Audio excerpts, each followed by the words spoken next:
गिराते हैं नशे मन पे बिजलियां।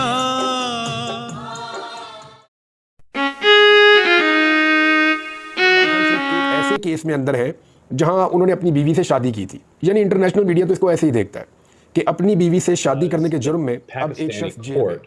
Says that there were not enough menstrual cycles between his wife's divorce and his marriage. So you talk में मेरा भी दिल भर गया था, लिख के और फरा के हाथ ही उसको वापस भिजवा दी।